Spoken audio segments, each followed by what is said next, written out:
Tous les soirs, un spectacle féerique embrase le parc Phénix de Nice. Si la magie des lanternes chinoises ravit les promeneurs, l'installation a été rendue possible grâce à de longs mois de travail entre la France et la Chine. Pour faire découvrir la tradition des lanternes chinoises aux Niçois, il a fallu acheminer tout le matériel depuis la Chine par bateau pour assembler sur place les structures les plus monumentales. Toutes les matières premières proviennent de Chine et ont été acheminées par bateau. Les petites lanternes ont été fabriquées en Chine et les grandes comme la Grande Muraille ou les dragons ont été assemblées sur place. Il y a 5 étapes dans la fabrication d'une lanterne. Tout d'abord, il faut réaliser la forme avec un fil de fer. Ensuite, il faut insérer la lampe dans cette forme. Puis nous tapissons la forme à l'aide du tissu satiné. Le satin est une matière très spéciale qui permet de transmettre la lumière. Puis vient l'étape artistique qui consiste à ajouter la couleur. Au final, ce ne sont pas moins de 6 mois de fabrication en Chine, 60 jours de transport en bateau, 40 jours de montage sur site par une équipe franco-chinoise, 70 000 mètres carrés de satin, 40 tonnes de métal, 12 000 ampoules LED et 22 km de fils électriques qui ont été mobilisés.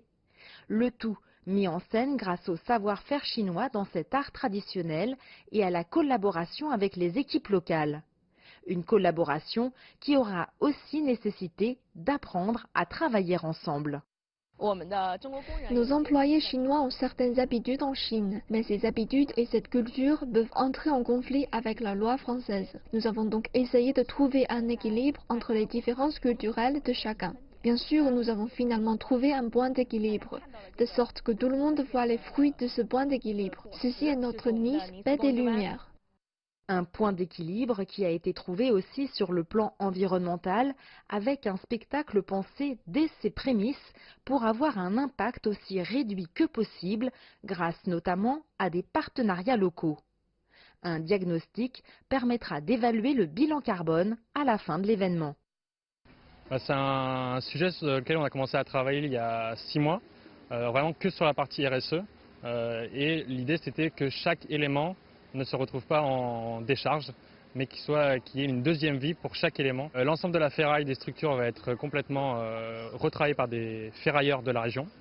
Et l'ensemble du satin va complètement avoir une deuxième vie sur des vêtements, des accessoires, des tissus d'ameublement, de la scénographie événementielle et même pour certaines activités avec des enfants. Donc l'éclairage, c'est entièrement des ampoules LED qui vont être recyclées par une société spécialisée dans la région sud, donc pour réduire au maximum l'empreinte carbone. La finesse de la réalisation et la féerie du spectacle de Nice Baie des Lumières en font une attraction magique qui illuminera l'hiver à Nice.